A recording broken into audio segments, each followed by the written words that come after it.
Welcome to yet another edition of ICANN Conversations.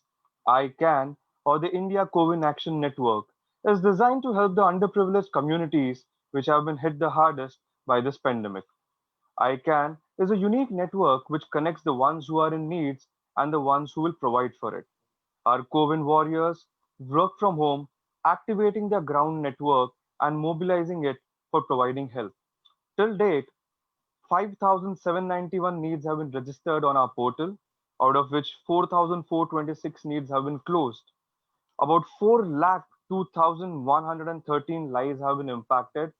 All of this with the help of 4,100 Corona warriors and 3,413 NGO partners. Today, we have an interesting guest on our ICANN conversations. We have Padma Shri Mahesh Sharma ji. Mahesh ji, जिनका बचपन एक छोटे से गांव में गया था जहां पे प्राइमरी स्कूल ही उपलब्ध था। वहां से पढ़ाई करते करते उनको माध्यमिक शिक्षा लेने के लिए गांव छोड़ना पड़ा। इसके बाद वो ग्वालियर गए, अपना ग्रेजुएशन कंप्लीट किया। rather than taking up a job, he devoted his time for the society, became a full-timer of the RSS or a Sangha Pracharak. In 1998, he entered the Vanvasi Kalyan Ashram and was posted in Jabua as a Mahamantri. तब से लेकर जाबुआ में उन्होंने पर्यावरण और पानी के क्षेत्र में बहुत काम किया। आज करीब उन्होंने 1 लाख पेड़ लगाए हैं और साथ साथ हजारों वाटर कंजर्वेशन प्रोजेक्ट्स वहां पर खड़े किए गए हैं शिव गंगा मिशन के अंडर। गत वर्ष 2019 में भारत सरकार ने उन्हें पद्मश्री से पुरस्कृत किया। आज हमारा सौभाग्य है कि ICANN कॉन्वर्सेशन में हमसे बातचीत करने के लिए आज महेश जी यहाँ पर आए हैं। महेश जी, बहुत बहुत नमस्कार। जी, आपको भी और सभी लोगों को नमस्कार। महेश जी, आपके परिचय में ये आया कि आप एक बहुत ही छोटे से गांव में आपका जन्म हुआ, जहाँ पे सिर्फ प्राइमरी एजुकेशन की सुविधा थी और वहां से लेके आपको माध्यमिक स्कूल के लिए भी दूसरे गांव जाना पड़ा और आपको कॉलेज की शिक्षा कंप्लीट करने के लिए ग्वालियर आना पड़ा। तो आपके इस प्रवास के बारे में बताइए कि आपके जन्म से लेके ग्रेजुएशन तक का आपका प्रवास कैसे रहा। जो आपने कहा वो बात सही है कि हमारे गांव में केवल प्राथमिक स्कूल था, लेकिन मैं बात कहना चाहता हूं कि हमारा प्राथमिक स्कूल बहुत अच्छा था।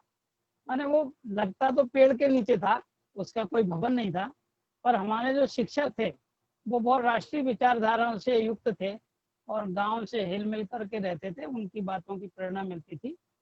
पर मैं तो प्राइमरी स्कूल भी अपने गांव से पूरा नहीं किया। दतिया हमारे जिला केंद्र है, वहाँ से मैंने मिडिल वहाँ से किया और कॉलेज भी दतिया में है, पर इमरजेंसी लग गई थी उस समय 1975 में, और वहाँ पर काफी परेशानियां हो रही थी सामाजिक कार्य करने के लिए। मैं विद्यार्थी परिषद का कार्यकर्ता था उस समय हायर सेकेंडरी स्कूल में, और कॉलेज में जाते समय भी मैं विद्यार्थी परिषद का सक्रिय कार्यकर्ता होने से विद्यार्थी परिषद के जो संगठन मंत्री थे वो भी गिरफ्तार कर लिए गए थे, प्रांतीय अध्यक्ष भी कर लिए गए थे। तो ग्वालियर बड़ा स्थान था और बहुत छोटा था। वहाँ पढ़ाई तो हो रही थी, पर वहाँ सार्वजनिक कार्य पे बहुत रुकावट थी। इमरजेंसी के विरुद्ध जो गतिविधियां चल रही थी उसमें मेरी सक्रिय सहभागिता थी और छोटा शहर था, तो इसलिए फिर मैंने फर्स्ट ईयर लक्ष्मीबाई महाविद्यालय है, बहुत प्रसिद्ध है ग्वालियर का, महारानी लक्ष्मीबाई, उससे मैंने ग्रेजुएशन।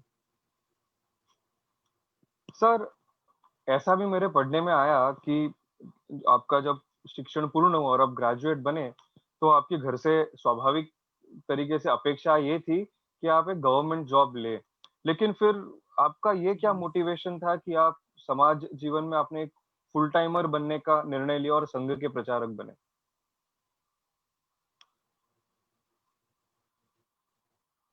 घर की अपेक्षा तो सामान्य बात है, सभी परिवार में होता है, परिवार के लोगों का कर्तव्य भी रहता है, पर विद्यार्थी जीवन में ही लोगों को प्रेरणा मिलती है। मैं भी सौभाग्यशाली रहा और विद्यार्थी परिषद जैसे राष्ट्रीय संगठन से मैं जुड़ गया 9वीं 10वीं कक्षा से ही। तो हमारे जो विचार थे वो और पक्के होते गए। और विद्यार्थी परिषद में ही हमारे संगठन मंत्री थे, बहुत प्रतिभाशाली थे, अभी भी वो हैं, सूर्यकांत केलकर जी थे। उनके साथ में रहने का अवसर मिला और उनका जीवन भी राष्ट्र के लिए समर्पित था। फिर धीरे धीरे अनेकानेक लोगों से संपर्क हुआ और ऐसा लगा कि राष्ट्र के कार्य को ही करना चाहिए। व्यक्तिगत जीवन में जो समय जाता है वो समय ना जाए और राष्ट्रीय कार्य के लिए, सामाजिक समस्याओं के निदान के लिए सामाजिक कार्य में पूर्ण समय लगना चाहिए। यही मेरी प्रेरणा का केंद्र रहा। सर, झाबुआ में जब आप पहली बार गए, और बाद में मैं राष्ट्रीय स्वयंसेवक, हाँ, आप जी, बता रहे थे राष्ट्रीय स्वयंसेवक संघ। मैं विद्यार्थी परिषद में काम कर रहा था विद्यार्थी के नाते। पर जैसे ही 1977 में इमरजेंसी हटी और संघ पर से भी प्रतिबंध हटा, तो हमारे कई मित्र, मुझे पता लगा, से जुड़ा। पहले मैं 1974, 75, 76, 77 तक मैं विद्यार्थी परिषद में रहा, यद्यपि मेरी आयु छोटी थी उस समय, कॉलेज जीवन की जैसी होती है। तो मैं संघ में जब जाने लगा तो हमारे वहाँ के जो विभाग प्रचारक थे, माननीय लक्ष्मण मार्तन त्राणेकर जी, बहुत तेजस्वी व्यक्ति थे। और उनकी एक इस प्रकार की पारखी नजर थी, उनका विद्यार्थियों के प्रति बड़ा प्रेम था। उन्होंने मुझे कहा, मुझे भी अच्छा लगा, तो मैं फिर संघ में काम करने लगा और पूर्णकालिक बन गया, प्रचारक बना, फिर करता रहा। आप जब पहली बार झाबुआ में आए तो झाबुआ का दृश्य क्या था? क्योंकि पढ़ने में आता है कि वहां पे बहुत सूखा पड़ा हुआ रहता था और वहां पे जो लोग रहते हैं उनकी परिस्थिति बहुत अच्छी नहीं थी। हाँ, ये बात कई मायनों में बड़ी उल्लेखनीय है। अपने भारत में जनजातीय क्षेत्र दो ही नाम से बहुत अधिक जाना जाता है, एक तो बस्तर और एक झाबुआ। बस्तर में भी बहुत अधिक जनजातीय क्षेत्र है और ये भी उस समय मध्य प्रदेश में ही था, जगदलपुर, बस्तर, और झाबुआ भी मध्य प्रदेश में ही था। मैं जब यहाँ पर आया तो एक तो मैं वनवासी कल्याण परिषद, जिसका आपने उल्लेख किया, उसमें मैं संघ में प्रचारक के नाते मुझे दायित्व दिया। तो वनवासी क्षेत्र में काम करना यही मेरा दायित्व था। उस क्षेत्र में रहूं, जानूं, समझूं। तो वहाँ की भौगोलिक परिस्थिति जो आप बता रहे वो वैसी थी, क्योंकि यहाँ बहुत पहाड़ी क्षेत्र है, जंगल भी यहाँ कट चुके हैं। यहाँ का अध्ययन करने के बाद पता लगा कि व्यवसाय कटिंग हुई है। करीब 100-125 साल पहले यहाँ जंगलों को काटा गया। रेल की पटरी बनाने के लिए जो लकड़ी लगती उसके लिए काटा गया, और सागौन की अच्छी लकड़ी थी। तो बहुत बड़ा, हजारों हेक्टेयर वन भूमि में अच्छे वृक्ष कट गए। तो इसलिए उजाड़ तो हो गया था, क्योंकि यहाँ का जनजीवन तो वन से जुड़ा हुआ था, और वन के कटने से पानी भी कम हो गया। खेती आधारित जो काम था, तो खेती आधारित काम तो वर्षा से ही होता है, इसके कारण बहुत उजाड़ स्थिति थी। लेकिन अभी सभी के प्रयास, ध्यान इस ओर गया था जी। वहां बड़ी दुखद स्थिति थी सामाजिक दृष्टि से। मैं जब आया ना, तो उल्लेखनीय बात यह है कि उस समय जो यहाँ कलेक्टर थे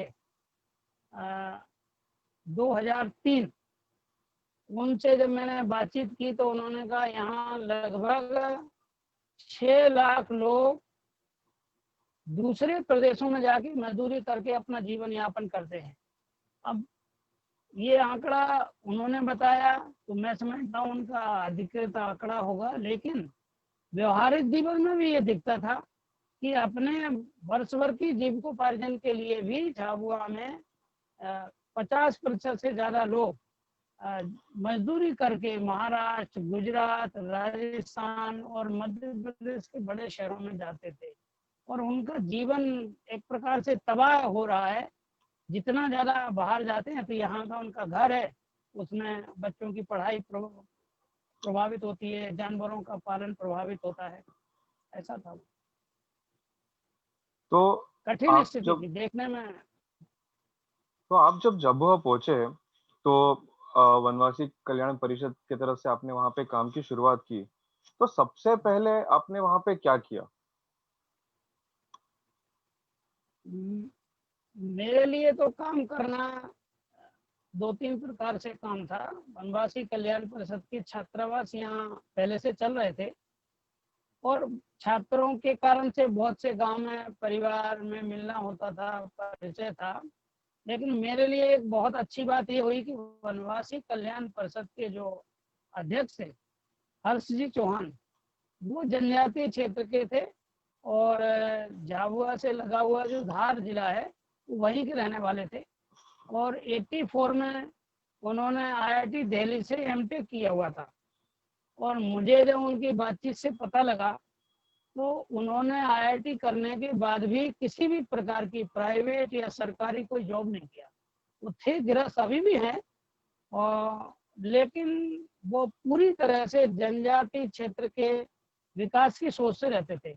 और खास बात ये थी कि उनकी खुद की अनुभूतियां थी कि उनके प्रति लोगों का व्यवहार कैसा है, आंतरिक व्यवहार कैसा है, कहते क्या है, वास्तविक उनकी मंशा क्या रहती है। तो इसलिए उनके साथ जब मैंने संवाद किया तो उन्होंने मुझे एक बहुत खास बात कही, और क्योंकि मैं तो पूर्णकालिक था ही, उन्होंने कहा कि जनजाति क्षेत्र में भीलों की जो इमेज बना रखी है शहरों में या पूरे देश में, वो इस तरह की बना रखी है कि ये लोग असभ्य हैं, निरीह हैं, ये कुछ करना नहीं चाहते, इस तरह की बात है। तो उन्होंने कहा कि पहले काम करने के पहले आप ये तो जानो कि सचमुच जिस तरह की इमेज इनकी बनाई हुई है वैसी ही है या अलग तरह की है। तो ये हरजी चौहान के साथ जब मैंने बात की तो मुझे लगा कि सचमुच काम करने के पहले मुझे समाज के साथ में सच्चाई जानना चाहिए। तो इसलिए सबसे पहले मैंने गहन जनसंपर्क किया और 3 साल लगाए इसमें। 3 साल तक लगातार मैं इस कार्य को करता रहा।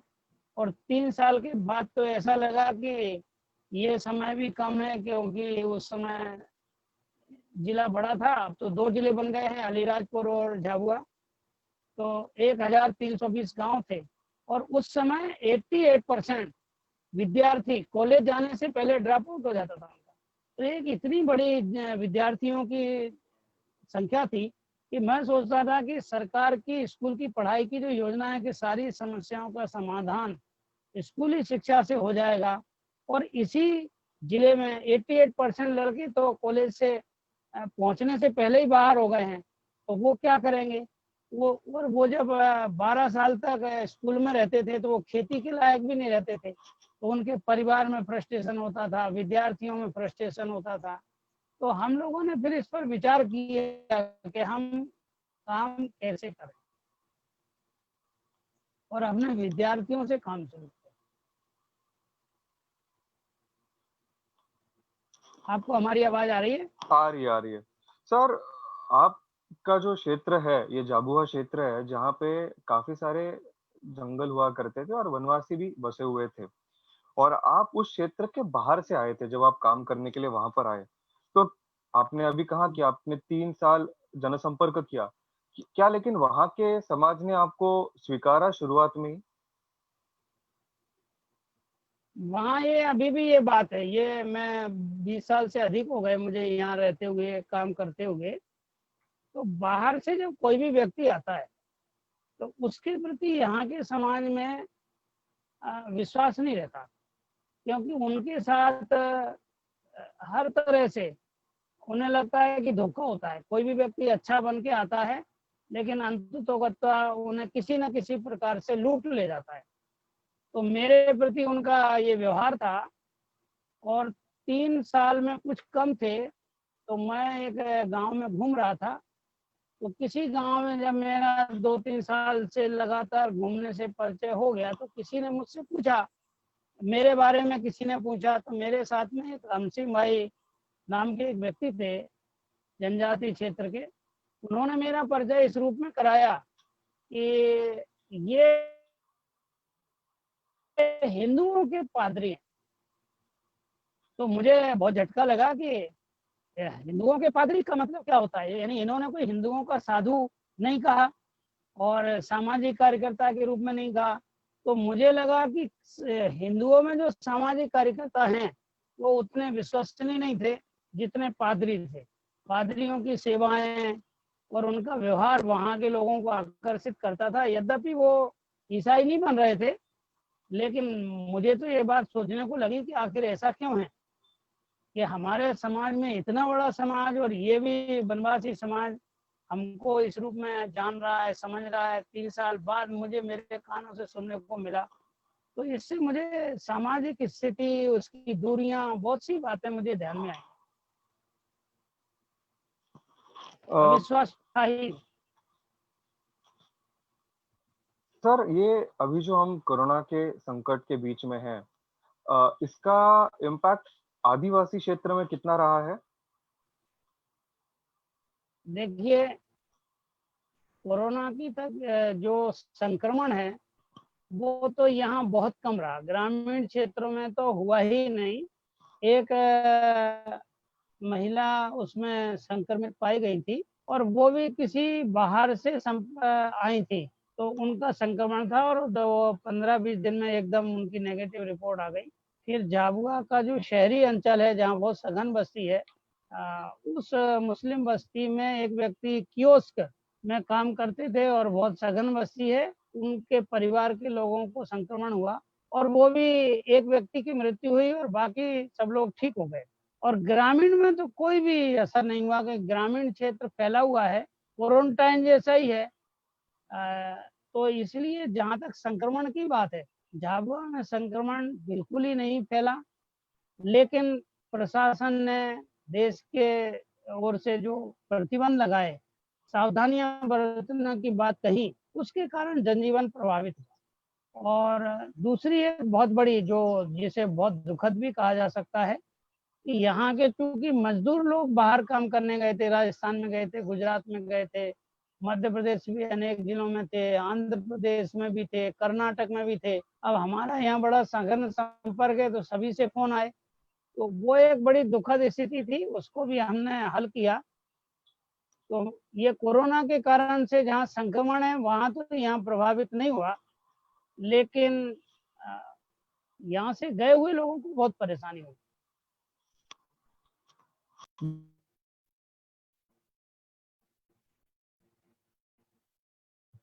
हेलो, मुझे आपकी आवाज आना बंद हुई है। कोरोना के बीच में जो लॉकडाउन हुआ और जो माइग्रेशन की वजह से माइग्रेंट्स फिर से अपने गांव वापस आ गए, तो उसका कुछ फायदा हुआ? आपने मेरी पहले बात सुनी क्या? हाँ हाँ, सुनी। है ना? हाँ। लॉकडाउन के समय में यहाँ के बाजार पूरी तरह से बंद हुए। प्रधानमंत्री ने जो अपील की थी उसका पूर्णतः पालन किया। ग्रामीण लोगों ने तो बहुत ज्यादा किया। जो कभी हाट बाजार बंद नहीं थे वो भी बिल्कुल बंद हुए, लोग घरों में रहे और पूरा पालन किया उन्होंने। शुरुआती दौर में जरूर कुछ लोग आए गए, उन पे प्रशासन ने कठोरता की और उस कठोरता से कोई नाराजगी नहीं की। तो इसलिए एक भाग तो ये है कि यहाँ के लोगों ने उसको अनुकूल रूप में लिया कि देश का संकट है, अंतर्राष्ट्रीय संकट है, ऐसे संकट में हमें सहयोग करना चाहिए। जबकि सामान्यतः यहाँ के प्रति धारणा ऐसी नहीं थी, लेकिन उनके व्यवहार ने सिद्ध किया कि वो राष्ट्रीय संकट की घड़ी में साथ में है। और जो लोग बाहर गए हुए थे उनको आने में जो तकलीफ हुई वो तो सचमुच अत्यंत दुखद है।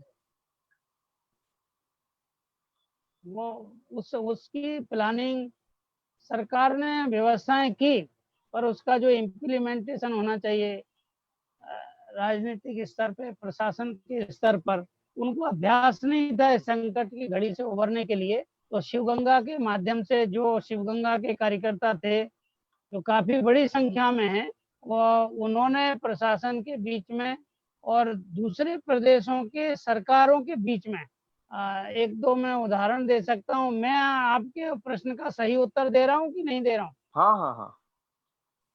मैं तेलंगाना से, मेरे पास फोन आया कि वहाँ 103 लोग तेलंगाना में और हैदराबाद के किसी पास में थे और वो डर रहे थे वहां पर कि हमारा क्या होगा यहाँ पर।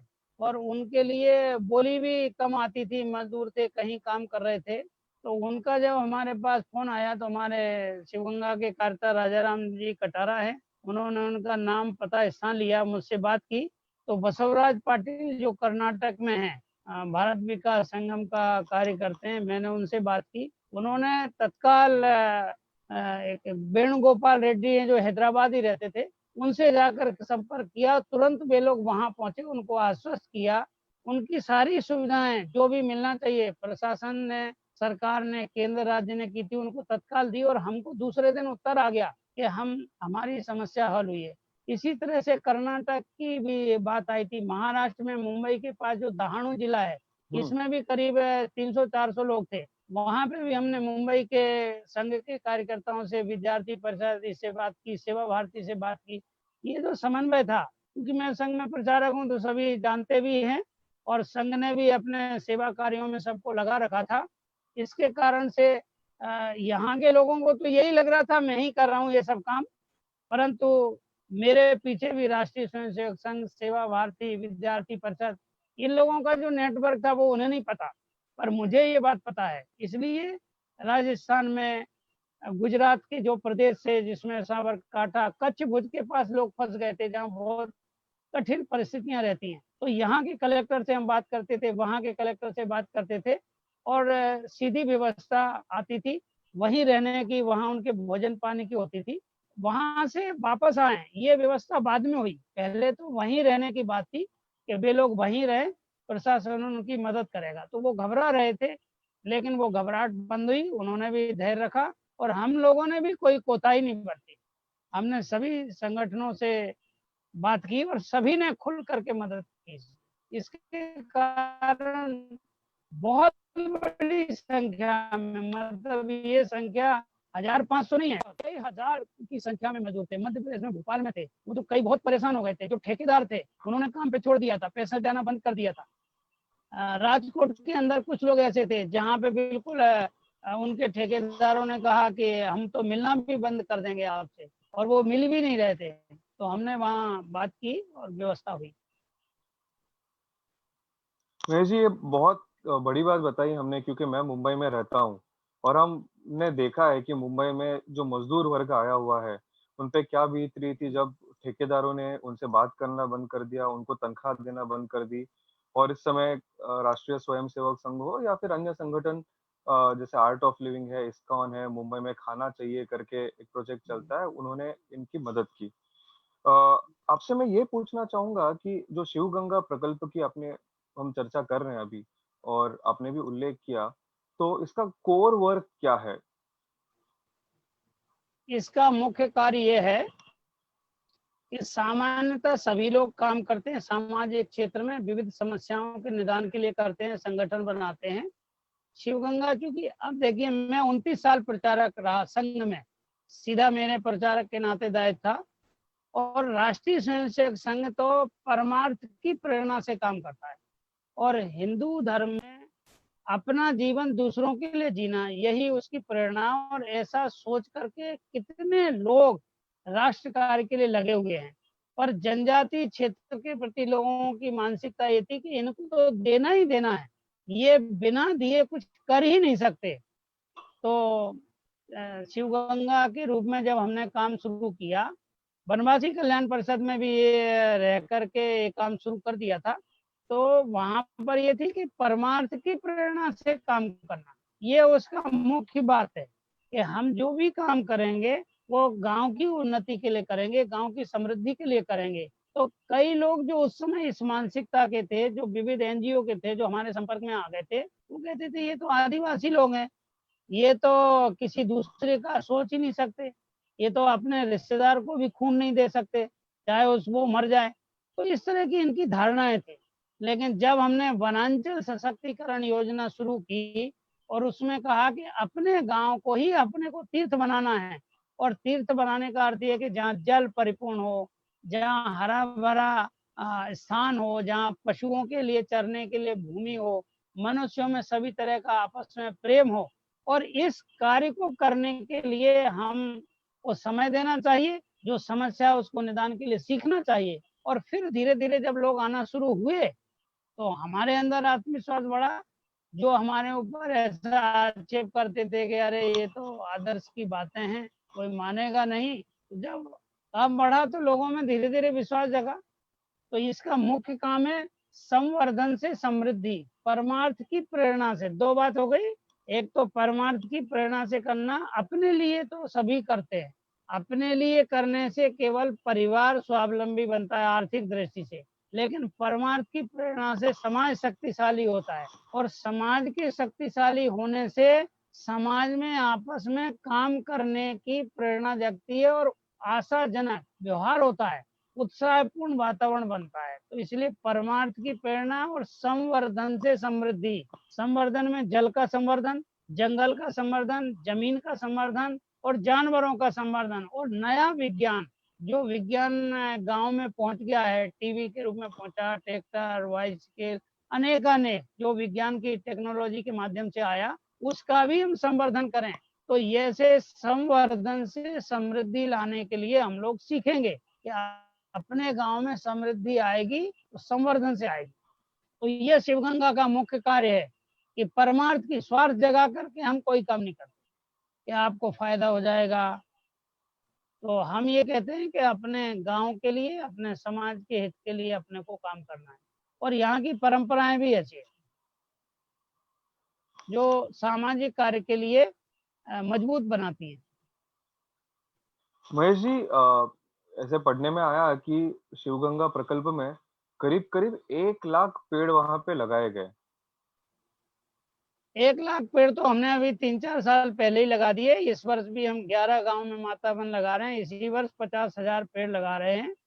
ये तो हमने बहुत पहले से काम किया है। गांव गांव के अंदर एक परंपरा है यहाँ माता वन नाम से, तो वो अलग अलग नाम से पर है, वो सब माता वन के नाम से। कोई सावन माता बोलते हैं, कोई बाबी माता बोलते हैं, यानी जंगल को भी माँ के रूप में देखते हैं वो।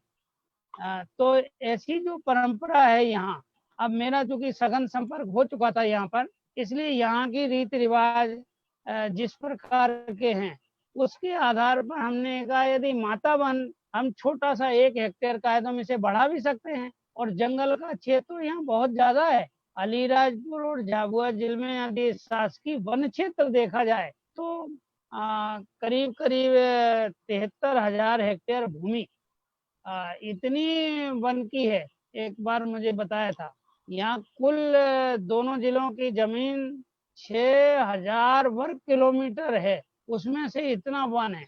तो आप सोचिए कि यहाँ वन तो बहुत थे, और माता वन जैसी परंपरा थी कि जहाँ की लकड़ी कोई काटता नहीं था, सूख कर के गिर जाए तो भी उसे जलाने के लिए घर नहीं लाते थे। तो हमने कहा जो जंगल कट गए तो इसी स्थान से लगाना शुरू करें। तो गांव के लोगों ने इसमें सहमति जताई। उसके लिए हमने 3-4 कार्यक्रम किए। पहले नर्सरी लगाना सीखने के लिए हमने मातानुवाड़ी एक प्रोग्राम शुरू किया कि पौधों को लगाने के पहले घर में वो पौधे को जन्म दे करके उसे लालन पालन तो करना सीखें, क्योंकि यहाँ प्रचुर मात्रा में जहाँ जंगल थे तो वहाँ नए पौधे लगाने की परंपरा नहीं थी। जहाँ भी प्रचुरता होती है वहाँ ऐसी चीजें नहीं सिखाई जाती हैं। अभाव में हम सब सीख, लेकिन जहाँ कोई चीज बहुत पहले से ही प्रचुर मात्रा में हो तो उसका फिर इस से कोई शिक्षण नहीं रहता। तो पौधे लगाने का यहाँ अभ्यास नहीं था, तो हमने मातानुवाड़ी नाम से छोटे छोटे पौधे जिसे नर्सरी बोलते हैं वो लगाए, सिखाए। ऐसे कई गांव में लोगों ने लगाना शुरू किया। जब वो पौधे बढ़ने लगे तो हमने माता वन में उसको लगवाया, तो वो निश्चित रूप से लाख तो क्या, इससे भी कई गुने ज्यादा हो गए हैं। और 6 साल में वो पेड़ बढ़ते, माने यहाँ की भूमि पथरीली है, 6 साल तक वो गांव के लोग उसका संरक्षण करते हैं। उसमें हम एक काम करते हैं, शिव गंगा के कार्यकर्ता बड़े शहरों में भी रहते हैं और काम करते हुए वे लोग इसमें आर्थिक दृष्टि से सहयोग करते हैं। तो ऐसे कई लोग माता वन बनाने के लिए 1 हेक्टेयर में जो फेंसिंग लगती है उसमें करीब करीब 2.5 लाख रुपए का खर्च आता है। फेंसिंग लगाना, तार लगाना, कटीले तार, और उसकी जाली लगाना जिससे पशु पक्षियों से सुरक्षा हो। और फिर गर्मियों में पानी देना यानी बरसात के तुरंत बाद शुरू हो जाता है अक्टूबर से ही। तो ऐसे करीब 8-9 महीने पानी देना पड़ता है उन पौधों को, इसमें उनका सहयोग मिलता है। और वे वन दिखने भी लगे हैं, बड़े बड़े हो गए, 30-30 फीट के भी हो गए, कहीं कहीं 25 फुट के हो गए हैं। तो इसके कारण तो बड़ी इस लॉकडाउन में भी हमने 11 स्थान पे माता वन बना लिए और उसमें 50,000 पेड़ अभी बरसात में लग जाएंगे। तो अब ये बहुत दायरा अच्छा। बढ़ता जा रहा है। महेश जी, लगभग कितने गांवों तक हम पहुंचे रहेंगे इस माध्यम से? 1320 गांव में से शिवगंगा ने अपनी 700 गांव में ऐसी पहुंच बनाई है जहां पर 4 दिन का प्रशिक्षण लिए हुए करीब करीब 15,000 युवा हैं 700 गांव में, जहां प्रतिवर्ष उनमें जन जागरण यानी अपने गांव के लिए क्या करना। ऐसे भी कई गांव हो गए जो 10 वर्षीय योजना बना रहे हैं कि हम 10 वर्ष में अपने गांव के लिए जल कितना चाहिए और वो कितना हमारे गांव में उपलब्ध है, वो हम कैसे संग्रहित करेंगे, कितने हमारे यहाँ वन भूमि है, उस पर हम कैसे जंगल लगाएंगे, कैसी हमारी कृषि है, उसके प्रसंस्करण लोग सीख रहे हैं। तो झाबुआ नेचुरल नाम से एक उपक्रम हमने शुरू किया है, जिसमें एक सत्यजीत पटेल हैं जो IIT के हैं, वो इस काम को देखते हैं मार्केटिंग का, और वो बड़ा सफल प्रयोग रहा है। तो शिवगंगा ने अपने 6 आयाम हैं, जल, जन, जल, जंगल, जमीन, जानवर और नव विज्ञान, इसके संवर्धन के लिए 600 गांव में युवाओं को पहले तैयार किया है। कार्यकर्ता होंगे तो कार्य होगा। तो इस प्रकार जो उसकी पहुंच है गांव में काम करने की और गांव में जल कैसे रोका जाए इसके काम करने की, जो झाबुआ की परंपरा है, हलमा नाम है उसका, उससे बहुत बड़ा। गए साल उसमें 600 गांव से लोग आए थे, करीब 20,000। महेश जी, ये हलमा क्या होता है, आप बताएंगे? मैंने भी पहली बार सुना। आपने हलमा पहली बार सुना है? हाँ। अच्छा अच्छा, हाँ ठीक है, क्योंकि ये झाबुआ का नाम है, भीली भाषा का शब्द है, पर ये एक प्रकार से कॉल है, आह्वान है। कई बार हम आह्वान करते हैं ना संकट के समय में। अभी कोरोना के समय में प्रधानमंत्री ने कर दिया था कि भाई सभी के स्वागत में आप थाली बजाइए। बराबर। लोगों ने, कईयों ने इसका उपहास भी उड़ाया, जबकि वो तो था कि जो कोरोना के लिए सहायक लोग हैं उनकी पर आप सपोर्ट के लिए ऐसा करिए।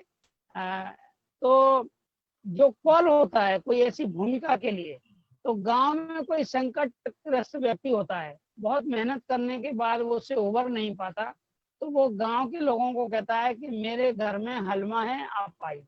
तो गांव वालों को ये पता लगता है कि इसके यहाँ कौन सा संकट है, यानी वर्षा काल आ गया, सारा सामान बाहर पड़ा हुआ है, लकड़ियां उखड़ी हैं, घर नहीं बन रहा है, और यदि नहीं बनाया तो वर्ष भर में जो गर्मियों का अन्न है वो गल जाएगा, पशु भी बर्बाद हो, ये पूरा घर बर्बाद हो जाएगा। तो जो लकड़ी का काम जानता है वो लकड़ी के औजार लेकर के आ जाएगा, जो मिट्टी का काम जानता है मिट्टी के काम लेपन करने में आ जाएगा, लोहार सुथार, जो यहाँ कोई जाति नहीं है, सभी लोगों को वो काम आते हैं। तो ऐसा संकट से उबार जाते हैं और वापस चले जाते हैं। तो ये हलमा, इसका नाम है हलमा, इस व्यक्तियों अच्छा। को संकट में से उबारना। तो शिव अच्छा। गंगा ने क्या किया, अब हमारी जो भूमिका थी, हमने कहा कि जिस जिले में 40 से 50% लोग साल भर तक अपने घर में रह करके अपना जीविकोपार्जन नहीं कर पाते, ये भी तो बहुत बड़ा संकट है। और वह संकट हमने बातचीत करते हुए ये पाया कि जल के अभाव के कारण है, क्योंकि यहाँ वर्षा काल का जल संग्रहित कम होता था। तो गांव के लोगों को मजदूरी में तालाब बनाना आते थे, तो हमने यही कहा कि क्या ऐसा हो सकता है कि हम हलमा के द्वारा तालाब बना लें। तो गांव में एक अविश्वास था कि कौन आएगा इसके लिए, गांव में भी गांव वासियों के प्रति अविश्वास था। और चूंकि हम लोग सब बहुत हजारों लोगों से मिल रहे थे, उन्होंने कहा हम सभी आएंगे पर दूसरा नहीं आएगा। तो इस विश्वास को बदलने के लिए हमने जिला के पर एक हलमा किया, जिसमें 9 वर्ग की हाथी पावा की पहाड़ी है, उस पर हमने कार्य शुरू किया। जब लोगों ने देखा कि हजारों लोग आ रहे हैं, तो अपने उस जो अविश्वास था वो टूटा और उनके हो सकते हैं। और उसी का परिणाम हुआ कि गांव गांव में तालाब बनने लगे। आपको मैं एक सुखद आश्चर्य है, हमारे लिए भी आश्चर्य है कि इस बार हम लॉकडाउन के अंदर एक निराश हो गए थे कि हमारा लक्ष्य था कि 14 तालाब बनाए और गांव वाले बिल्कुल तैयारी करके बैठे थे और उसी समय 25 मार्च से एकदम लॉकडाउन हो गया और बिल्कुल प्रतिबंध लग गया, कोई भी सामाजिक कार्य प्रतिबंध। फिर अप्रैल में अंतिम सप्ताह में यहाँ कलेक्टर ने और प्रधानमंत्री ने भी ये कहा कि कुछ ढील दी जाएगी और ये ग्रीन एरिया था, तो जब उन्होंने इस तरह की ढील दी तो हमने बातचीत की, तो उन्होंने कहा कि आप सावधानियां बरतते हुए काम कर सकते हैं। तो हमने 5 तालाब बना लिए और उस 5 तालाब में एक तालाब में ही 30 करोड़ लीटर पानी भरने की क्षमता है, ऐसे 5 तालाब और बिना प्रचार के सारी सावधानियां बरतते हुए। माने उसमें महिलाएं 400 महिलाएं काम करने आती थी गांव की, दूसरे गांव के लोग आके चले जाते थे, पूरे नियमों का पालन करते थे। तो ये हलमा एक बहुत अच्छी परंपरा है। अभी तो हमने उसमें करीब इस साल 67 पिछले साल थे 5 ये जुड़ गए हैं, तो करीब 72 तालाब ऐसे हो गए हैं जिनमें बहुत बड़ा पानी भरने का संग्रह हो गया है। तो हलमा जैसी परंपरा झाबुआ में ये ढीलों की परंपरा है जिसमें परमार्थ का भाव है, स्वार्थ बिल्कुल भी नहीं है और कोई भी काम करने के लिए दूसरे गांव भी जा सकता है और अपने पैसे से जाते हैं, कोई मजदूरी नहीं लेता। इस कार्य में जो भी धन लगता है तालाब बनाने के लिए, उसमें मिट्टी लाना है तो बहुत दूर से लाना पड़ती है, जेसीबी से उसकी पटल खोदना पड़ती है, ट्रैक्टरों से मिट्टी की ढुलाई होती है। तो अनेक लोग सीएसआर फंड में या पीएसआर पर्सनल रिस्पॉन्सिबिलिटी समझते हैं कि मुझे भी इस काम में योगदान करना चाहिए, लोग आगे आ रहे हैं तो मैं धन का सहयोग कर सकता हूँ। तो जो भी तालाब में एक्स्ट्रा धन लगता है वो सामाजिक लोग हैं, अपना देश तो दानवीरों का देश है, इसमें सहयोग करते हैं और वो धन हम उसमें लगा देते हैं। महेश जी, आपने आईआईटी का उल्लेख किया कि वो मार्केटिंग में मदद करते हैं, तो इस बारे में भी बताइए, क्योंकि मैं अनेक आईआईटी पवई के छात्रों को जानता हूं जो आपके प्रोजेक्ट से जुड़े हुए हैं और वे भी आपके यहाँ पे आते रहते हैं रेगुलरली और आपके भी लेक्चर्स आईआईटीज में भारत भर में होते रहते हैं, तो ये आपका क्या एसोसिएशन है? मैंने आपको प्रारंभ में ही उल्लेख किया कि हरजी चौहान स्वयं आईआईटी दिल्ली से एमटेक किया हुआ है और इंजीनियरिंग कॉलेज इंदौर का है जो मध्य प्रदेश का सबसे बड़ा एक सम्मानित नाम है, जीएसआईटीएस उनकी बड़ा ग्रुप है। आईआईटी दिल्ली में जब उन्होंने 1984 में किया तब तो आईआईटी करना और उनकी जो संभावनाएं थी, देश विदेश में लोग जाते थे, तो उनकी मित्र मंडली और उनका स्वभाव इतना बढ़िया है कि उनके सारे मित्र भी आज तक उनसे जुड़े हुए हैं। तो उन्होंने जब ये काम शुरू किया तो दिल्ली उनका पूर्व विद्यालय ही है, उनका संस्थान है जहाँ से उन्होंने पढ़ाई की। फिर उन्हीं के कुछ मित्र मुंबई आईआईटी में हैं, उन्हीं के फिर कानपुर में हैं, फिर रुड़की में हैं, ऐसा मिल करके। और इसमें एक और बात है कि एक आनंद जी हैं जो आईआईटी रुड़की के, वो संघ के कार्यकर्ता हैं, वो भी बहुत अच्छा काम कर रहे थे और साथ में ये चाहते थे कि वनांचल में आईआईटी के विद्यार्थियों को सामाजिक प्रेरणा मिले। उन्होंने यहाँ पर काम किया तो आईआईटी रुड़की के तो यहाँ 4-5 छात्र हैं जो झाबुआ में ही रहते हैं और वे लगातार यहाँ रहकर फुल टाइम वर्कर जैसे वो अपना जॉब छोड़ करके काम कर रहे हैं। फिर आईआईटी दिल्ली के प्रति वर्ष आते रहे, अब तो प्रति सप्ताह आते हैं, लॉकडाउन के पहले तक हर सप्ताह आते थे। मुंबई में ये केंद्र बन गया है आईआईटी का, तो मुंबई में भी बहुत से कार्यकर्ता आईआईटी से निकल करके ये कहते हैं कि भाई हम लोग पढ़ लिख गए हैं तो हमारी भी एक पर्सनल जिम्मेदारी बनती है कि राष्ट्र के कार्यों में हम सीधा सहयोग करें। तो जिस तरह से राष्ट्रीय स्वयंसेवक संघ का जो विचार है वो भी बहुत से विद्यार्थियों वो लोग भी यहाँ आते हैं और ये सोचते हैं कि भारत का जो वनांचल है उसको हम किसी तरह से उपेक्षित नहीं रहने देंगे।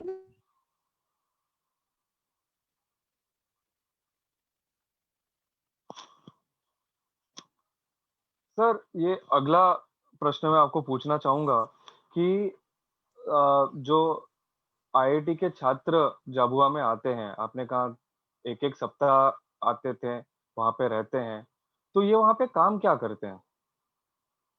उनके पास में 2 तरह के काम हैं। एक तो उनका ही अपना प्रोजेक्ट होता है जिसमें सभी आईआईटी में कहीं ना कहीं होता है जो उन्होंने मुझे बताया, इसमें Tata institute of social science Mumbai के भी छात्र आते हैं, वो तो 3-3 महीने रहते हैं। आईआईटी के छात्रों का स्वयं का पाठ्यक्रम रहता है, समाज के साथ में एक्सपोजर करना, और उनके पाठ्यक्रम का हिस्सा भी रहता है।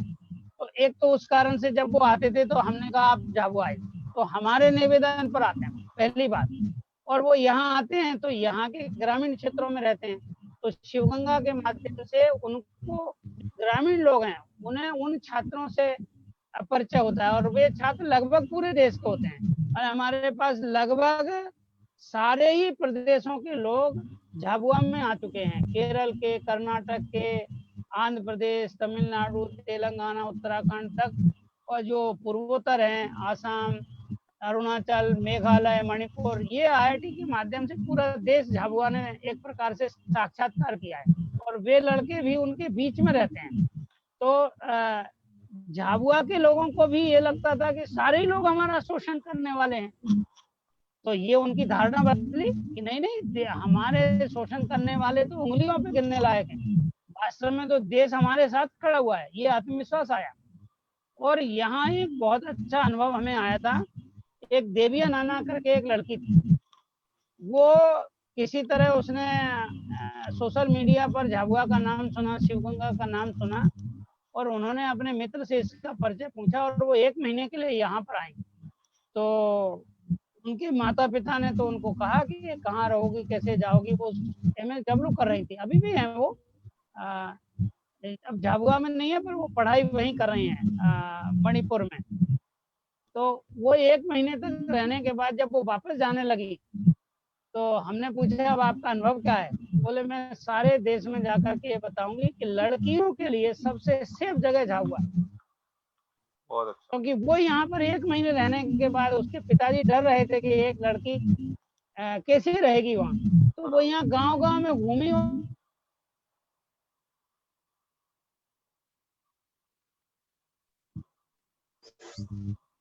तो ये स्थिति अपने झाबुआ के अंदर है कि बाहर से आने वाले झाबुआ का समाज को समझते हैं, और झाबुआ के लिए उनके माध्यम से देश को समझते हैं। बराबर।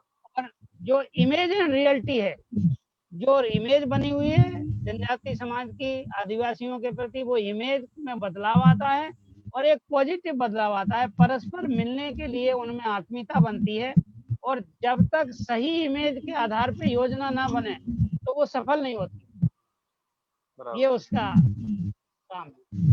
मैं जी, फेसबुक पर भी प्रश्न आ रहे हैं कि झाबुआ एक बहुत सक्सेसफुल मॉडल है, हम कह सकते हैं, लेकिन हमें झाबुआ के बियॉन्ड जाकर भारत देश में और ऐसे पिछड़े जो क्षेत्र हैं, जो ग्रामीण हैं या वनवासी क्षेत्र हैं, उनका भी डेवलपमेंट झाबुआ जैसे करना चाहिए। तो उसके लिए क्या किया जा सकता है? यही मॉडल वहाँ पे रेप्लिकेट करना चाहिए, या आप कुछ इनिशिएटिव ले रहे हैं, ये जो आपके पास छात्र आ रहे हैं उनको ट्रेनिंग दें और वो अलग-अलग भारत भर के क्षेत्रों में जाके उन पिछड़े हुए क्षेत्रों का भी विकास करें?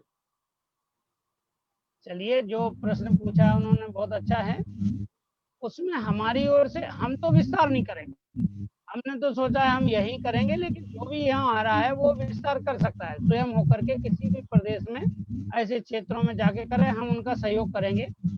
और जो महत्वपूर्ण बात है कि इसके लिए क्या किया जाए, तो हमारा एक ही कहना है, पूर्ण आत्मविश्वास से भरकर, कि व्यक्तियों को सामाजिक कार्य करते समय स्वार्थ ना बताया जाए, स्वार्थ से काम करने की प्रेरणा से समाज में संघर्ष होता है, और परमार्थ की प्रेरणा से काम करने में प्रेम बढ़ता है, और राष्ट्र में सुदृढ़ भावना आती है। तो अपने गांव को समृद्ध बनाना, और गांव की समृद्धि आएगी जल के संरक्षण से, और ग्लोबल वार्मिंग भी ये समस्या का हल हो रहा है, और उसमें हुआ जंगल लगाने का क्या कि क्या हमें, फिर आप वृद्ध माता पिता के सेवा करोगे तो क्या आपका कर्तव्य आपको छूटेगा नहीं, आप हमेशा ही सेवा स्वार्थ के भाव से सेवा करोगे क्या? तो सामाजिक जीवन में हमेशा ही लाभ देख करके सेवा नहीं करना चाहिए। हमारा धर्म भी है कि हम अपने लिए करें वो कर्म है, और समाज के लिए करें वो धर्म है। तो से परमात्मा की भावना से लोग काम करें, तो ये सब हुआ में जो सफल हुआ वो इसीलिए हुआ कि लोग यहाँ बोलते थे, एनजीओ के जो कार्यकर्ता थे अच्छे मन के, ऐसा नहीं कि खराब मन के लोग, प्रशासकीय अधिकारी जिनका मन बहुत अच्छा था, वो ये लोग करते नहीं है। लेकिन जब परमात्मा की प्रेरणा जगाई कि अपने गांव को समृद्ध बनाना है, तो लोग खड़े हो गए, और छोटी मोटी संख्या में नहीं हुए, हजारों की संख्या में प्रतिवर्ष आते हैं, गांव गांव के अंदर वो बना रहे हैं, और ये सभी विद्यार्थियों के माध्यम से एक अच्छी योजना आकार ले रही है। इसका अनफोल्डमेंट होता जा रहा है, नए नए आयाम खुलते जा रहे हैं। तो सभी के लिए मुख्य बात यही है, जो भी मेरे साथ में आप मेरी बात सुन रहे हैं या आपके माध्यम से उनको बात जाएगी कि उनको परमार्थ के भाव से काम करना चाहिए, तो सबको सफलता मिलेगी। भाई जी, आपने परमार्थ की बात की, और इसके पहले आपने दो जो वहाँ के लोकल ट्रेडिशंस हैं, एक तो माता वन की बात की और दूसरी हलमा की बात की। कैसे ये लोकल चीजें हैं, समाज को साथ में रखती हैं और समाज को एक मॉरल अम्ब्रेला के नीचे रखते हैं। लेकिन आज की जो एजुकेशन सिस्टम है, चाहे हम उसको मॉडर्न एजुकेशन सिस्टम बताएं या वेस्टर्न एजुकेशन सिस्टम बताएं, वो यहाँ पे मॉरल्स का रोल कम होता दिख रहा है, और वो स्ट्रेस ज्यादा स्किल्स पे या फिर एक सर्टिफिकेशन पे दिया जाता है। और हम शहरी भाग से जो आते हैं, हमारा तो मॉरल वैल्यू सिस्टम कम हो ही गया है। लेकिन जैसे ये स्कूलिंग गांव में जा रहा है और एक स्टैंडर्डाइजेशन हो रहा है भारत भर में, क्या आपको लगता है कि वहाँ के जो छात्र हैं उनके भी मॉरल्स पे इसका गलत परिणाम हो रहा है, क्योंकि लोकल एजुकेशन है या लोकल कल्चर है उसका वैल्यू थोड़ा कम हो रहा है? ये बात बिल्कुल सही है स्कूलों में, और मैं थोड़ा इससे भी पहले ये बात कहता हूँ, ये एजुकेशन सिस्टम ने हमारे पूरे देश के अंदर की जो सामर्थ्य थी वो एक प्रकार से बहुत नुकसान पहुंचाया है। माता पिता भी तो यही बात बताते हैं कि पहले अपना कैरियर बना लो, फिर देश के लिए काम करना। शिक्षक भी यही बताते हैं, प्रोफेसर भी है, राजनेता भी यही बताते हैं। तो ये एजुकेशन सिस्टम में परमार्थ नाम की बात ही नहीं है, और जहाँ परमार्थ की बात नहीं होती वो देश कमजोर हो जाते हैं। जहाँ पे बेनिफिशियरी लोग ज्यादा होंगे वो देश कमजोर हो जाएगा। और हमारा भारत इन 70 सालों में आजादी के बाद कमजोर हुआ है इस मामले में कि हर व्यक्ति बेनिफिशियरी बनना चाह रहा है। अभी लॉकडाउन के बीच में सरकार ने जो घोषणा की 20 लाख करोड़ की, इसमें बड़े बड़े लोग मांगने लगे हम भी गरीब हैं, हम भी गरीब हैं। तो बेनिफिशियरी बनना चाह रहे हैं, जबकि बनना कैसा चाहिए? परमार्थी बनना चाहिए। तो अपने देश में जितने परमार्थी बढ़ेंगे वो देश शक्तिशाली बनेगा। और इस एजुकेशन सिस्टम में चूंकि ऐसा नहीं है, तभी तो अपने देश में युवा लोग ज्यादा साधु सन्यासी बन रहे हैं, राष्ट्रीय स्वयंसेवक संघ में प्रचारक बन रहे हैं। आप और हम जहाँ देखते हैं, आखिर डेडिकेटेड होकर के, समर्पित होकर के राष्ट्र के लिए नवयुवक क्यों निकल रहे हैं? क्योंकि भारत का संस्कार स्वार्थ जगाने का नहीं है। भारत का संस्कार, भारत की संस्कृति परमार्थ भाव से काम करने के लिए हमें इस पर विश्वास करना चाहिए। और झाबुआ में देख करके तो ये लगता है कि सचमुच हमने इसे छोड़ा क्यों। जिस जनजाति को लोग असभ और कमार कहने में नहीं हिचकिचाते थे, स्वार्थी कहने में नहीं हिचकिचाते थे, वो आप पूछते हैं कि ये आपके कारण हुआ। मैं आपके माध्यम से ये बात कहना चाहता हूँ, हमारा योगदान है कि हमने विषय को ग्रामीण दुख को दूर करने की जगह समाज के बड़े व्यापक दुख को दूर करने के लिए हलमा का प्रयोग किया।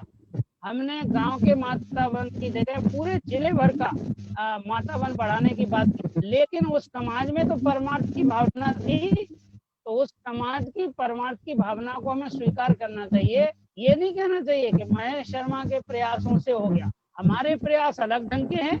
हम उनके साथ में गए, उनके साथ रहे, उनके और हमारे बीच में अविश्वास की खाई दूर हुई, हमारे और उनके बीच में विश्वास बना, ये हमने किया।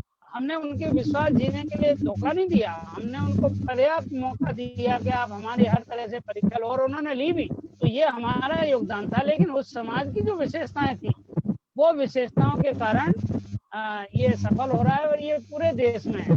तो एजुकेशन सिस्टम को इसे एडॉप्ट करना चाहिए, परमार्थ की प्रेरणा, और परमार्थ की प्रेरणा से देश आगे बढ़ेगा। और देखो नरेंद्र मोदी ने ये बात को पकड़ लिया, तो वो देश को आह्वान करते हैं त्याग के लिए, तो जनता उनके साथ खड़ी हुई है। ये बहुत बड़ी बात है, नहीं तो कोई प्रधानमंत्री इस तरह के आह्वान नहीं कर सकता जनता के साथ। अभी तक तो किसी ने नहीं किया, डरते रहते थे। तो देश की जनता के जो आत्मा की आवाज है वो तो यही है कि हम दूसरों के लिए जिए। तो दूसरों के लिए जीने की भावना भारत के जन जन में है, पर बस वो सुसुप्त हो गई है, उसमें मिट्टी डाल दी गई है। और झाबुआ में चूंकि मिट्टी सबसे कम पड़ी थी, क्योंकि यहाँ गुलामी के असर सबसे कम है, 700 साल मुसलमानों के शासन का भी असर कम है, अंग्रेजों का भी असर कम है। तो यहाँ पर यदि कोई प्राचीन भारत देखना चाहे तो वो झाबुआ आकर के देख सकता है। और झाबुआ का नाम मैं सिर्फ इसलिए ले रहा हूँ कि मैं यहाँ रहता हूँ, ये सभी वनवासी क्षेत्रों में ये बात होगी। हम समाज को एक करने की बात कर रहे थे, समाज एक करके खड़ा हो सकता है, तो विशाल दीवान फेसबुक पे पूछते हैं कि समाज को एकीकृत करने के लिए सरल उपाय क्या है? बस समाज के लिए परमार्थ के भाव से काम करना, संवर्धन से समृद्धि करना। हर व्यक्ति उपभोग कर रहा है, उसको पास में व्यक्तिगत जाके घर घर जा करके बात करना चाहिए। हम जो अलमा में जाते हैं तो इसके लिए नहीं जाते कि पानी रोको। देखिए ये जिन्होंने जो ये प्रश्न का उत्तर दिया, ये हमारे सामने तो रोज ही आता है। तो हम कभी भी संख्या बढ़ाने के लिए काम नहीं करते। हम ये कहते हैं ये धर्म का निमंत्रण है, जहाँ भी हलमा हो, जहाँ भी परमार्थ का काम हो, वहां जाना चाहिए। इसके कारण हम सफल हो रहे हैं और लोगों को जादू जैसा लग रहा है। हमारे यहाँ के प्रशासनिक अधिकारी भी इस बात को ऐसा समझते हैं, पर इसमें समाज इतनी गहराई से जुड़ गया, उसका कारण ये कि हमने कभी भी ये नहीं कहा कि आप संख्या बढ़ाने के लिए आइए। हमने कहा जहां भी, मतलब शिवगंगा में नहीं, आपको किसी भी स्थान पे परमार्थ का काम हो वहां खड़े हो जाइए। तो अभी भी लॉकडाउन के अंदर झाबुआ में एक अच्छा वातावरण बना, उसमें शिवगंगा की भी भूमिका है कि समाज को यदि जोड़ना है तो परमार्थ की प्रेरणा रहेगी। स्वार्थ व्यक्तियों को रिंग जैसा होता है, जैसे छल्ले छल्ले बन जाए ना, तो आपस के सारे छल्ले मिल करके और संघर्ष करते हैं। लेकिन स्पाइरल कैसा होता है कि व्यक्ति, परिवार, फिर अपना गांव, फिर अपना शहर, जिला, फिर प्रदेश और प्रदेश। थिंक ग्लोबली और एक्ट लोकली। मैं विश्व ब्रह्मांड के हित को ध्यान में रख के सोचूंगा और उसके आधार पर अपने जहाँ रहता हूँ वहाँ काम करूंगा। तो थिंक ग्लोबली, एक्ट लोकली, और इस तरह के काम करने वाले हों तो समाज में एकता आती है। कर्म करने से व्यक्तियों में प्रेम बढ़ता है, परमार्थ के भाव से काम करने से प्रेम बढ़ता है। और भी इसमें ये है कि बहुत प्रवचन हो चुके हैं अपने भारत, प्रवचनों से देश एक नहीं हो रहा है, लेकिन कर्म करने से हो रहा है। संघ की शाखा लगाने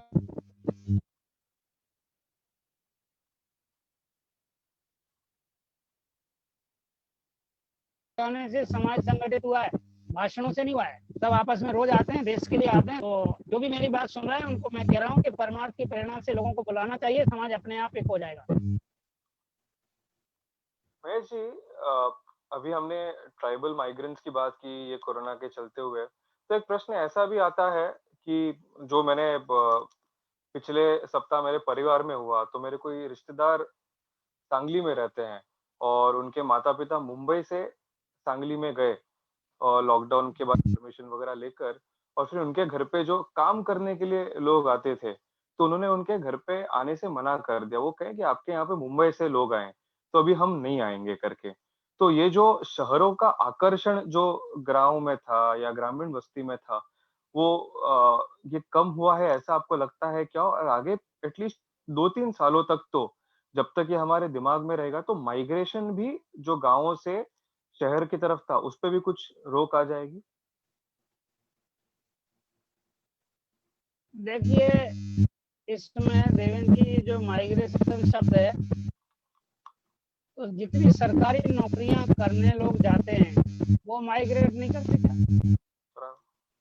वो भी तो माइग्रेशन ही है, लेकिन हम मजदूरों के लिए शब्द प्रयोग करते हैं। ये पुरुषार्थ है उनका, अपना भारत पुरुषार्थ है। कम से कम वो भीख नहीं मांग रहे हैं, चोरी नहीं कर रहे हैं, असामाजिक जीवन व्यवहार नहीं कर रहे हैं, वो पुरुषार्थ से अपना जीवन चला रहे हैं, घर छोड़ रहे हैं, कष्ट सहन कर रहे हैं। उनके प्रति सहानुभूति पूर्वक नहीं, सम्मान पूर्वक सोचना चाहिए। और इस समय जो लॉकडाउन में हुआ है वो सचमुच बहुत जगह दुखद हुआ है, लेकिन फिर भी उस दर्द को सहन करके जो हमारे ग्रामीण बंधु थे, मजदूर के रूप में गए थे, उन्होंने अपने दुख को भुलाया है। तो हम सब लोगों को ये सोचना चाहिए कि इतनी सावधानियों के बावजूद भी, कहते हैं कि जो भूल हुई है उसे बहुत भूल हुई है, प्रशासन ने ऐसी तैयारी नहीं की थी, इसके कारण ग्रामीण लोगों को परेशानी हुई।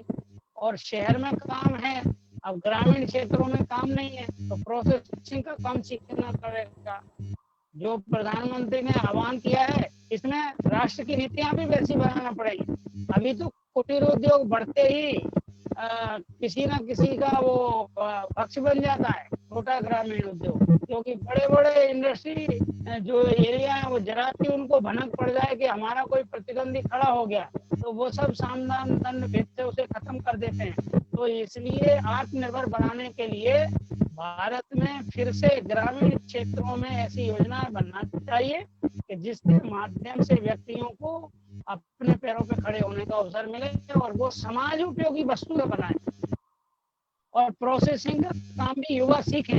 और नौकरी के प्रति जो भाव है वही सबसे ज्यादा भारत में वातावरण खराब कर रहा है, क्योंकि पढ़ लिख के गए लोगों के बारे में ये धारणा है कि उन्हें नौकरी ही करना चाहिए। तो भारत में ऐसे वामपंथी लोग भी है जो सिर्फ नौकरी को ही काम मानते हैं, बाकी को बेरोजगारी मानते हैं, तो वे लोग भी वातावरण खराब करते हैं।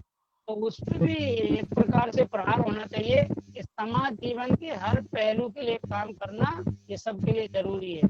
ये हो सकता है शायद मैं आपके प्रश्न का सही उत्तर ना दे रहा हूँ, फिर से दोबारा आप पूछ सकते हैं।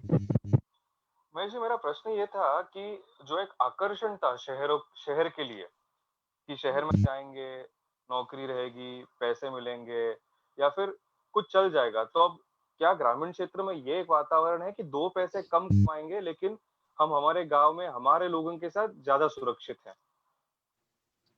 इसमें देवेंद्र जी, आकर्षण सिर्फ 2 अलग अलग प्रकार के समूह है। एक समूह ऐसा है जो शहरों में सुविधा के कारण जाता है, आकर्षण उसी को ही आप बोल सकते हैं कि शहर में रहने से उसको सम्मान मिलता है, उसे लगता है कि मैं शहर में आ गया हूँ। पर ये जो मजदूरी करने जाते हैं ये तो व्यवस्था के कारण जाते हैं, ये तो घटेगा नहीं, ये तब तक नहीं घटेगा जब तक गांव में उनको अपने लिए काम करने का नहीं मिलेगा।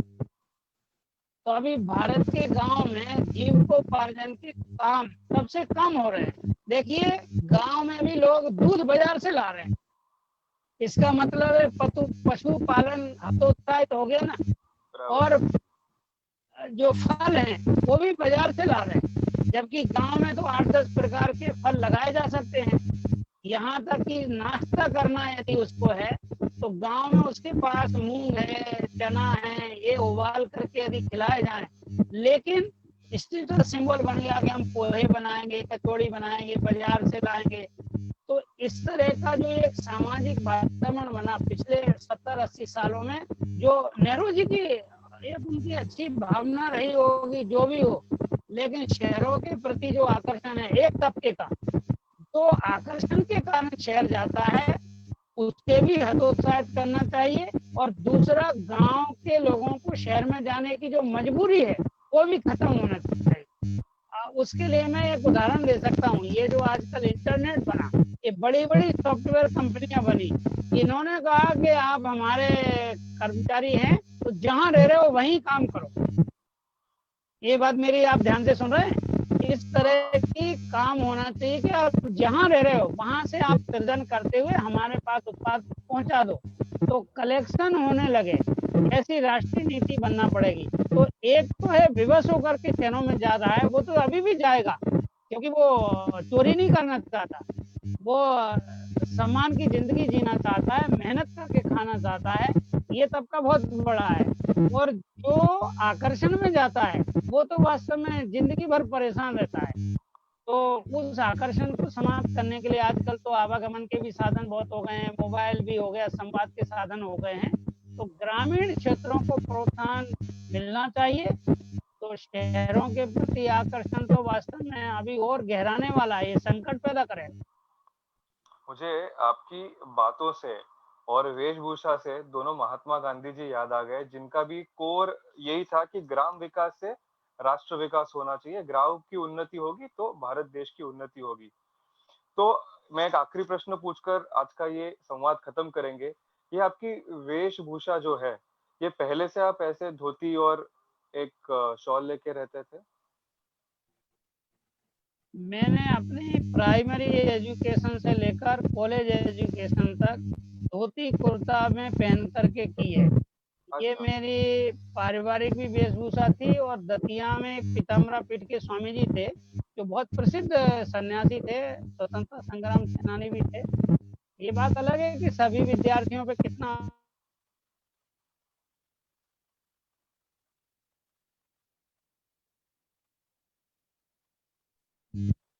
तो जहाँ तक वेशभूषा की बात है, तो वो तो पहले से ही मेरा है। मैं संघ में प्रचारक रह के भी उसी वेशभूषा में था। लेकिन अभी जो आप एक परिवर्तन देख रहे हैं, वो उत्तरी वस्त्र के रूप में। ये हमने एक पदयात्रा निकाली थी माई से नर्मदा तक 40 दिन की।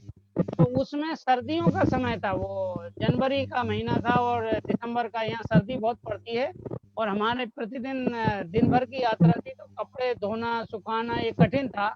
तो मैंने कम कपड़े पहनना शुरू किया 40 दिन तक। तो मुझे लगा कि इतना आराम से जिंदगी बिता सकते हैं, तो क्यों हम फिर दूसरे कपड़े बनाएं। तो मैं किसी पे दबाव नहीं डालता, मुझे आसानी होती है इन कपड़ों में। इसके कारण से मैं यही पहनने लगा, क्योंकि जब मैं 40 दिन रह सकता हूँ तो जब तक जीऊंगा तब तक भी रह सकता हूँ। इसके पीछे कोई ऐसा भावना नहीं थी, मुझे सुविधाजनक लगा तो मैंने ये पहना।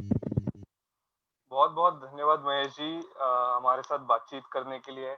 आपने हमें आपके बचपन के जीवन के बारे में बताया, फिर जिस काल में आप संघ प्रचारक रहे, पहली बार झाबुआ आए, उस बारे में बताया।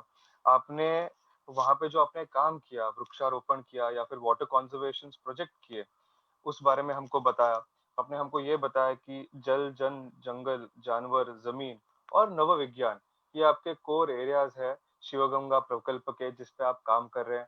हम आपको बहुत बहुत शुभकामनाएं देते हैं और ये आशा करते हैं कि आपका प्रोजेक्ट और भी ऊपर जाए। और आप भी जो हम बात कर रहे थे, ये जो ग्रामीण और शहरी क्षेत्र की सप्लाई चेन मैनेजमेंट की, हम आशा करते हैं कि शायद इसके लिए एक प्रोटोटाइप मॉडल शिवगंगा प्रकल्प में ही डेवलप हो जाए।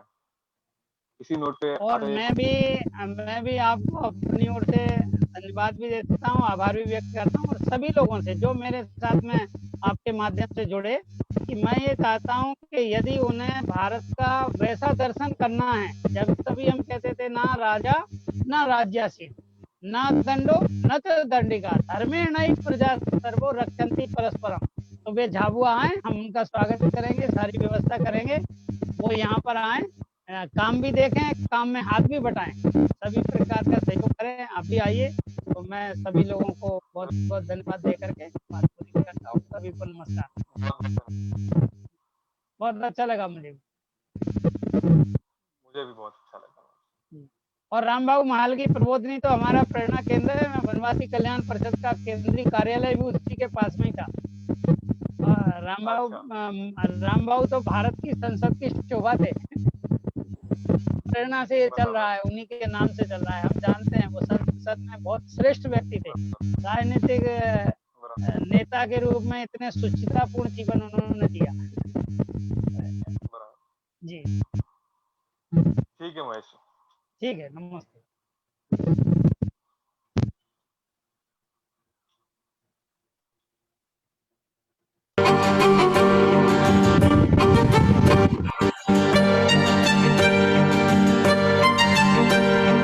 मुश्किल है अनपढ़ी ये कैसी कठिन घड़ी, सहमी सहमी जिंदगी, बिखरी हुई बंदगी, मानवता है पुकार रही, दिखाएं हम दरिया दिली। I can